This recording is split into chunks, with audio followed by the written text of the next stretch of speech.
Paz del Señor, amados hermanos. Continuando con el discipulado bíblico de nuestra comunidad de Jesús, Hijo del Altísimo, hoy nos toca ver la lección número 10, parte 1, que titula La mayordomía. Antes de iniciar, quiero pedirles que me acompañen a orar. Padre, nos presentamos en este momento delante de tu presencia en el nombre de tu Hijo Jesucristo, para darte gracias por tu amor, por tu misericordia, por tu bondad, por todas las cosas grandes y maravillosas que has hecho, que estás haciendo en nuestras vidas y todas las que harás, Señor. Gracias. Gracias, Padre. Y también te queremos pedir perdón por nuestras ofensas, por nuestros pecados, por toda desobediencia. Lávanos con tu sangre preciosa, mi Señor Jesucristo. Purifícanos, santifica nuestras vidas. Necesitamos de ti. Sin ti no lo podemos, solo en tu gracia, en tu favor, lo podemos todo. En esta hora, Santo Espíritu de Dios, te rogamos que nos inundes del conocimiento del cielo, del conocimiento del Padre. Abre nuestro entendimiento, abre nuestros ojos espirituales, nuestros oídos para escuchar tu palabra. Mi Dios, te pedimos en este momento que seas tú ministrando nuestro corazón, que la palabra que va a ser sembrada en nuestro corazón crezca y dé fruto en abundancia en nuestras vidas. Te pido que tus ángeles guarden esa palabra y que esa palabra no se pierda, que caiga en tierra fértil. En el nombre de Jesús. Amén. Entonces, amados hermanos, ¿qué significa la mayordomía y cuáles son mis responsabilidades en esta área? La mayordomía es una cuestión extremadamente controversial dentro del cristianismo, debido en gran parte a fuertes presiones ejercidas sobre el pueblo de Dios para contribuir por causas dignas. Quizás este sea uno de los temas más malentendidos entre los cristianos en general. Esta lección trata acerca de la responsabilidad del cristiano de administrar sabiamente tanto su vida como sus recursos. Veamos de dónde proviene esta palabra mayordomía. En el griego, la palabra mayordomía viene de la palabra oikonomía. Es una palabra compuesta que significa administración de una casa. El que administra la casa es llamado mayordomo y viene de la palabra oikonomos, que significa ley de la casa, o bien puede también significar superintendente o gobernador, que viene de la palabra epitropos. Entonces, la doctrina bíblica de la mayordomía define la relación del hombre con Dios, identifica a Dios como el dueño y al hombre como el administrador. Dios convierte al hombre en su colaborador para administrar todos los aspectos de nuestra vida. El apóstol Pablo lo explica mejor cuando dice: porque nosotros somos colaboradores de Dios y vosotros sois labranza de Dios, edificio de Dios, en 1 Corintios 3:9. Entonces, primero lo primero, amados, antes de que empieces a considerar si darás tu dinero para la obra de Dios, debes primero estar dispuesto a darte a ti mismo al Señor. Le perteneces a Dios. Dios te compró con un precio. La preciosa sangre de Jesús hizo aquello y por lo tanto tú le perteneces a Él, como está escrito en 1 Corintios 6, del 19 al 20, en la Nueva Versión Internacional dice así: ¿acaso no saben que su cuerpo es templo del Espíritu Santo, quien está en ustedes y al que han recibido de parte de Dios? Ustedes no son sus propios dueños, fueron comprados por un precio, por tanto, honren con su cuerpo a Dios. El sacrificio prioritario. Dios desea que presentes tu cuerpo como sacrificio vivo, no solo con el dinero, amados hermanos. En Romanos 12:1 de la Nueva Versión Internacional dice: por lo tanto, hermanos, tomando en cuenta la misericordia de Dios, les ruego que cada uno de ustedes en adoración espiritual ofrezca su cuerpo como sacrificio vivo, santo y agradable a Dios. Entonces, no solo es el dinero. Antes de dar lo económico, debe haber en nosotros una mente y un corazón dispuesto con una vida entregada al servicio de Dios. Entonces, ¿en qué consiste la verdadera mayordomía? Primero, debes entender bien que la verdadera mayordomía la empiezas entregando tu vida a Dios, pero eso también incluye todos sus recursos y posesiones. Si realmente le has permitido a Dios que Él tome control de tu vida, entonces Él también debe tener el control de tus recursos y de tus posesiones. ¿Por qué debo ofrendar entonces? Porque al ofrendar se prueba la sinceridad de tu amor por Jesús. En 2 Corintios capítulo 8, versículo 8, Nueva Versión Internacional dice: no es que esté dándoles órdenes, sino que quiero probar la sinceridad de su amor en comparación con la dedicación de los demás.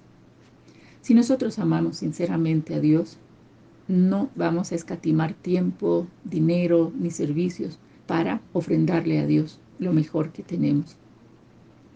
Y cuando hay un verdadero amor, damos lo mejor y lo primero. Porque al ofrendar se desarrolla en ti una actitud de gracia para otras obras y ministerios. Tú no necesitas talentos ni habilidades para ofrendar, sino únicamente gracia. Solo necesitas tener un corazón generoso y noble. En 2 Corintios 8, del 6 al 7, y en el capítulo 9, versículo 8, dice así: de modo que rogamos a Tito que llevara a feliz término esta obra de gracia entre ustedes, puesto que ya la había comenzado, pero ustedes, así como sobresalen en todo, en fe, en palabras, en conocimiento, en dedicación y en su amor hacia nosotros, procuren también sobresalir en esta gracia de dar. Y Dios puede hacer que toda gracia abunde para ustedes, de manera que siempre, en toda circunstancia, tengan todo lo necesario y toda buena obra abunde en ustedes. Porque al ofrendar, amado hermano, tú inviertes en las riquezas eternas y eso te ayuda a quitar los ojos de las riquezas terrenales, las cuales se desvanecen. En Filipenses 4:17 de la Nueva Versión Internacional dice: no digo esto porque esté tratando de conseguir más ofrendas, sino que trato de aumentar el crédito a su cuenta.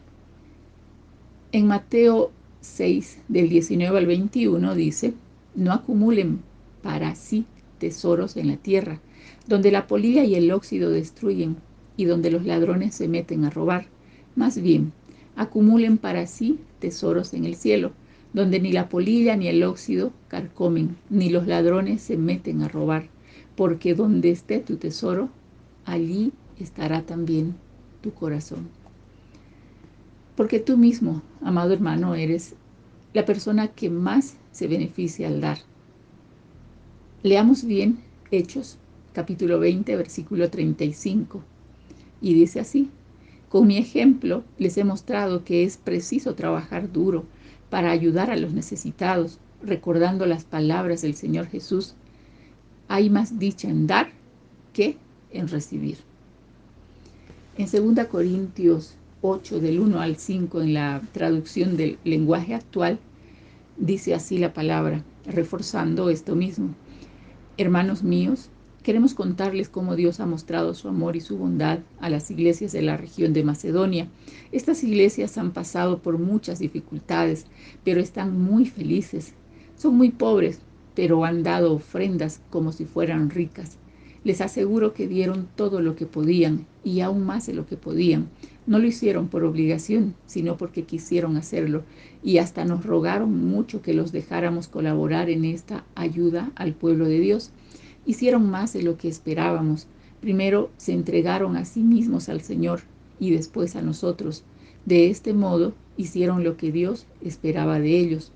Tito fue quien comenzó a recoger entre ustedes las ofrendas para esta bondadosa ayuda. Por eso, le rogamos que sigan haciéndolo. Todos saben que ustedes son buenos en todo.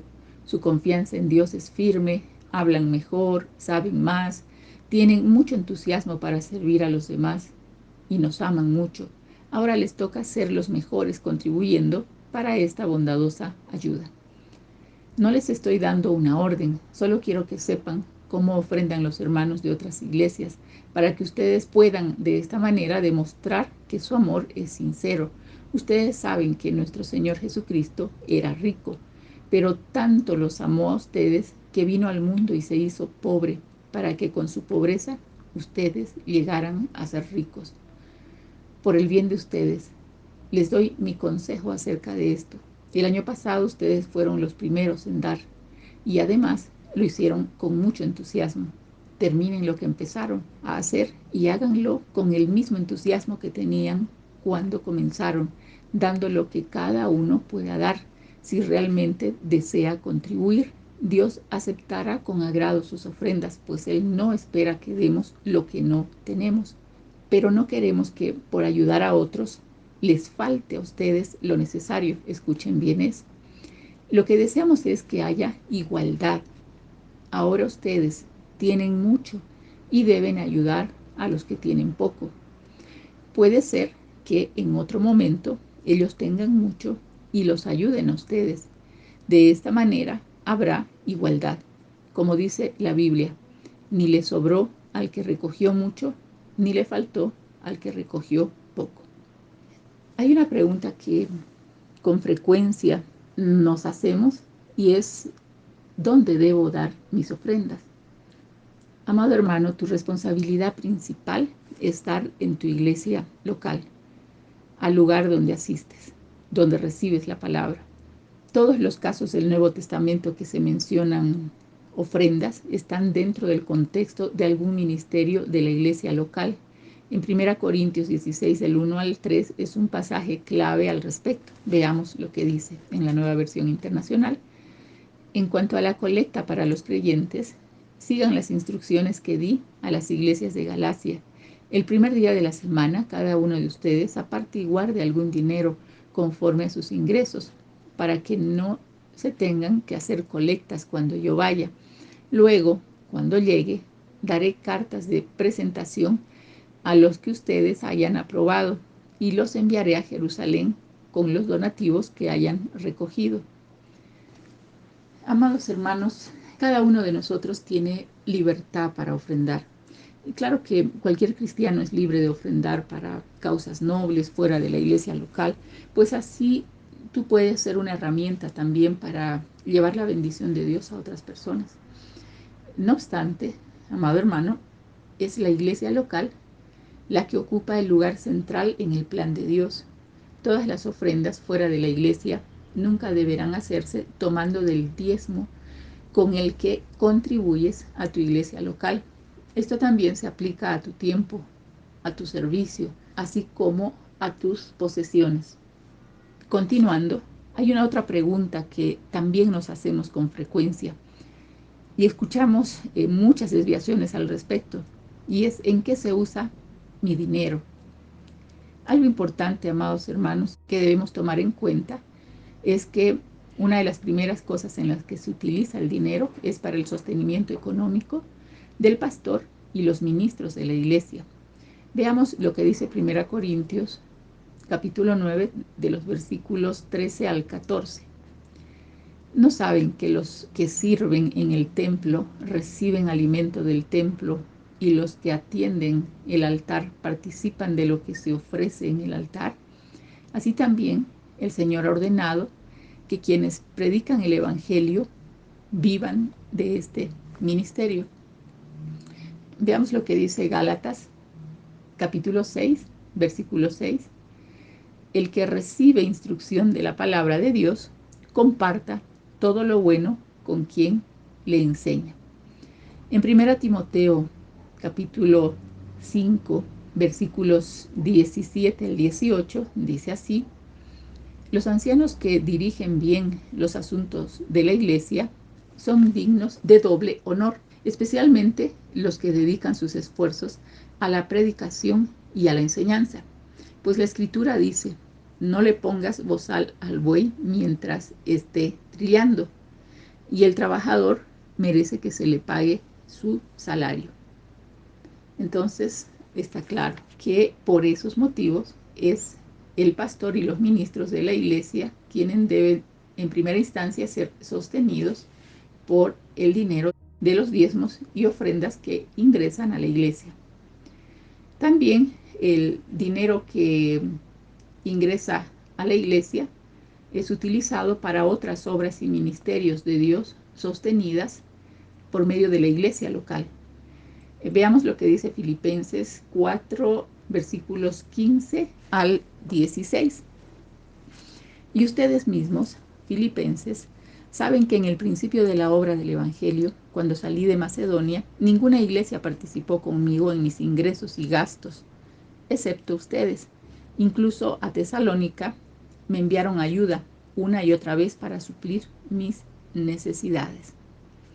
También el dinero que ingresa a la iglesia, amados hermanos, se utiliza para el sostenimiento de los necesitados dentro de la iglesia.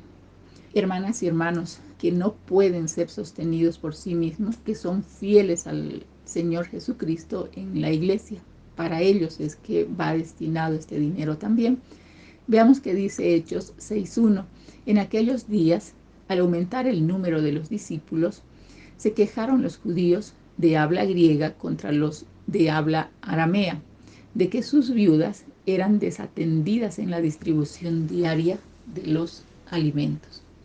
En 1 Timoteo capítulo 5, versículo 16 de la Nueva Versión Internacional dice al respecto: si algún creyente tiene viudas en su familia, debe ayudarlos para que no sean una carga a la iglesia. Fíjense, así la iglesia podrá atender a las viudas desamparadas.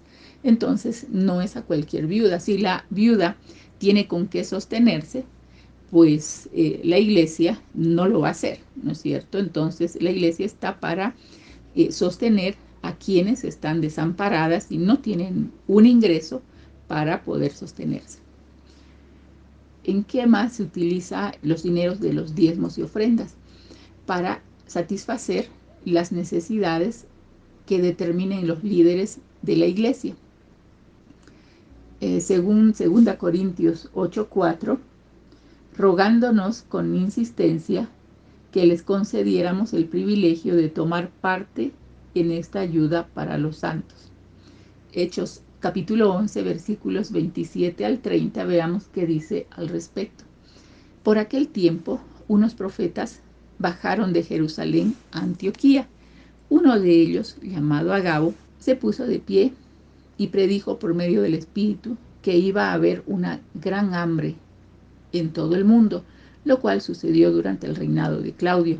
Entonces decidieron que cada uno de los discípulos, según los recursos de cada cual, enviaría ayuda a los hermanos que vivían en Judea.